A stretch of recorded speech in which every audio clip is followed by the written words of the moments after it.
Mipan zu zu zu zu zu zu. Mipan zu zu zu la la la. Jika Anda tidak tahu itu apa, Anda harus buka TikTok dan melihat. Itu merupakan salah satu video yang lagi viral belakangan ini. Dan mari kita bicara sedikit mengenai media sosial di awal renungan ini. TikTok bermain di area entertainment, dia menghibur. Dan banyak sekali orang senang bermain dengan TikTok. Dan Anda tahu, seorang TikTok celebs itu akan mendapatkan juga uang. Kalau dia punya followers banyak, Anda bisa bayangkan seperti contohnya misalnya Lauren Gray, penyanyi berusia 17 tahun asal Pennsylvania, Amerika Serikat. Dia memiliki begitu banyak followers dan mendapatkan penghasilan sekitar 7 miliar untuk satu konten yang diunggahnya. Luar biasa. Dan kita bayangkan media sosial yang lain seperti Instagram, kalau menjadi Telegram misalnya, atau dia menjadi YouTuber, dia mendapatkan uang di situ. Dan Anda tahu, yang sangat cerdas adalah seseorang yang memikirkan konsep ini, orang yang menciptakan program tersebut. Seperti Grab, Anda bayangkan, luar biasa, orang yang menciptakan sebuah solusi di mana dia menciptakan lapangan kerja yang begitu luas. Dia tidak membutuhkan modal besar, dia tidak membutuhkan kendaraan sendiri, tidak butuh pegawai, tidak butuh sesuatu yang luar biasa di lapangan. Tapi dia memiliki konsep, dan konsep ini kemudian yang menghasilkan begitu banyak uang dan juga pelayanan jasa yang luar biasa untuk masyarakat. Dan saya ingin mengajak kita untuk melihat, kalau kita memiliki visi ke depan, dan kita tahu kebutuhan orang lain, kebutuhan masyarakat, kita kemudian tahu kita harus mempersiapkan apa untuk masa depan kita, untuk kehidupan kita, supaya kita kelak juga dapat berhasil. Dan bagi saya, Injil hari ini dari Lukas pasal 9 ayat 1-6 adalah sebuah contoh yang luar biasa yang dibuat oleh Yesus sendiri. Yesus memiliki visi ke depan. Dia tahu, dia tidak akan selamanya bersama dengan murid-muridnya. Dia tidak akan selamanya berada di tengah-tengah dunia sebagai seorang manusia seperti kita. Dan karena itu yang dibuat oleh Yesus adalah dia membuat sebuah sistem multiplikasi. Dia membekali murid-muridnya. Dia mengajar murid-muridnya, dan kemudian dalam Injil hari ini dikatakan Yesus memanggil ke-12 muridnya lalu memberikan tenaga dan kuasa kepada mereka untuk mengusir setan dan menyembuhkan penyakit-penyakit. That is Jesus. Yesus tidak menjadi seorang single fighter, dia tidak the lone ranger, dia berjuang bersama dengan murid-muridnya, dia melayani bersama murid-muridnya. Dan dia memberikan kuasa ini kepada murid-muridnya supaya para murid pun juga dapat melakukan hal yang dapat Yesus lakukan. Dan inilah sesuatu yang kita bisa petik dari pribadi seorang Yesus. Dia mempersiapkan orang lain dengan sistem multiplikasi ini. Bapak Ibu guru, Anda adalah seorang guru. Anda juga sebenarnya memainkan peran seperti Yesus. Multiplikasi. Ketika Anda mengajar para siswa, Anda sebenarnya mewariskan kepada mereka, meneruskan kuasa kepada mereka, keterampilan kepada mereka, pengetahuan kepada mereka. Dan itu sistem multiplikasi. Juga saudara-saudariku yang terkasih di rumah, Anda ketika juga bekerja dan mengajarkan orang lain keterampilan tertentu, Anda juga sebenarnya memainkan peran seperti Yesus, multiplikasi. Dan akan sangat indah kalau dari generasi ke generasi akan ada tumbuh selalu tunas-tunas yang baru yang akan dapat memberikan sumbangsi yang besar untuk masyarakat yang lebih luas tentunya. Prinsip kedua yang diajarkan oleh Yesus adalah a spirit of take and give.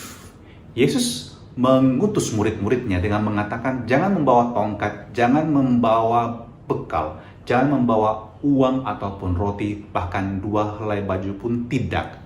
Bukan bahwa supaya para murid menderita sengsara, tidak.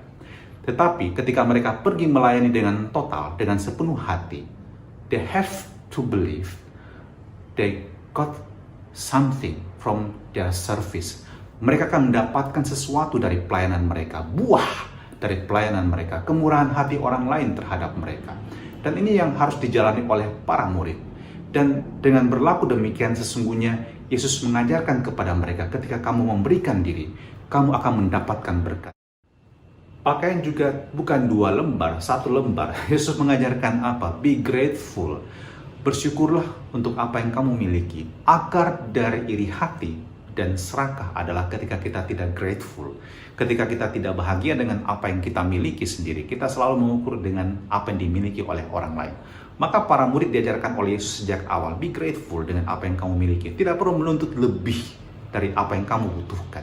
Dan saya kira juga itu menjadi prinsip hidup kita sebenarnya. Kalau kita pengen bahagia, kita harus belajar grateful, bersyukur untuk apa yang Tuhan berikan kepada kita. Maka mari kita bersama-sama memohon berkat Tuhan, semoga kita membangun spiritualitas ini. Kita siap untuk membagikan diri dengan apa yang kita miliki. Nemo dat quod non habet. Tidak seorang pun dapat memberi kalau dia tidak memiliki. Maka Tuhan memberikan kepada kita semua talenta seperti kepada murid-muridnya. Yesus membekali mereka dengan apa yang dibutuhkan oleh masyarakatnya pada masa itu. Penyembuhan dari penyakit, dari dikuasai oleh kuasa-kuasa kegelapan, dari setan-setan. Dan Yesus memberikan ini semua supaya kita dapat juga membagikannya kepada orang lain. Apa yang kita miliki sebagai bakat, sebagai talenta, sebagai kemampuan, itu juga kita berikan kepada sesama. Dan para guru, dalam himne guru ada dikatakan pelita dalam kegelapan. Remember it. Kau adalah pelita. Pelita itu tidak harus sangat besar. Dia kecil, tapi kalau dalam kegelapan, dia akan menerangi seluruh ruangan. Dan saya harap peran apapun yang kita miliki di sekolah, dalam bidang studi apapun, kamu adalah tetap pelita untuk murid-murid. Jalankanlah panggilan kamu. Panggilan ini adalah panggilan yang suci. Ingat, guru adalah panggilan yang suci. Tanpa guru, tidak ada orang yang pandai. Anda sangat mulia dalam tugas. Dan upah kalian itu adalah sebenarnya surga. Kalau kita melakukannya dengan totalitas tentunya. Seperti Yesus. Dia memperlihatkan kepada kita prinsip-prinsip hidup dia. Dan kita belajar hari ini beberapa prinsip hidup Yesus. Membagikan diri.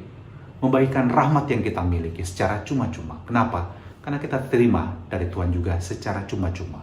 Dan prinsip, the spirit of give and take. Anda memberikan, Anda berbagi, dan percaya, Anda pasti juga akan menerima dalam rupa-rupa berkat. Tapi tak perlu iri hati dengan orang lain kalau mereka lebih memiliki sesuatu. Bersyukurlah dengan apa yang Anda miliki tentunya. Juga para murid terkasih, anak-anak Semakara yang tercinta, kita belajar seperti Yesus juga. Kita belajar seperti murid-murid Yesus. Kita juga memiliki kerendahan hati untuk belajar. Kita juga melihat peluang ke depan seperti apa. Dan lihat, contoh-contoh manusia di zaman sekarang menciptakan media sosial seperti Instagram, TikTok, YouTube, di mana di sana juga ada ladang untuk mencari penghasilan. Anda juga harus berpikir untuk masa depan Anda pasca pandemi ini nantinya. Seperti apa situasi masyarakat pasca pandemi? Kebutuhan masyarakat apa sih sebenarnya? Dan kemudian kamu dapat menentukan pilihan kamu ke masa depan. Kamu mau belajar apa? Kamu mau nanti berprofesi sebagai apa? Dan dengan tuntunan pelita dalam kegelapan, para guru kamu, dan juga tentu orang tua kamu, kamu akan mendapatkan the best way for your future. Dan karena itu, mari kita berdoa. Bapa Maha Baik, kami bersyukur kepadamu untuk sabdamu hari ini. Engkau membekali murid-muridmu dengan kuasa. Dan kami percaya Engkau juga membekali diri kami masing-masing dengan kuasa-Mu, dengan talenta, dengan kemampuan yang berbeda-beda, tetapi satu tujuan untuk melayani. Semoga Tuhan dengan peran kami sebagai guru, kami dapat juga membantu para siswa kami untuk berkembang. untuk masa depan mereka. Kami persiapkan segala sesuatunya, apa yang dapat kami sumbangkan sesuai dengan kemampuan kami masing-masing.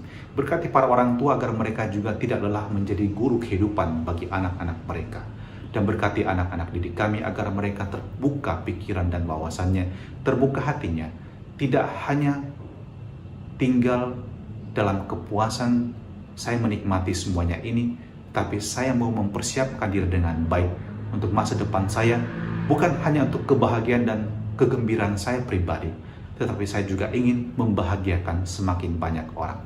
Dan turunkanlah berkat yang Maha Kuasa atas suster kepala sekolah, Bapak Ibu guru, para staf pegawai, anak-anak Semakara yang terkasih, juga orang tua mereka di rumah, dan saudara-saudara mereka, dan juga ujian mid semester kami sepanjang hari ini, dalam nama Bapa dan Putra dan Roh Kudus. Amin.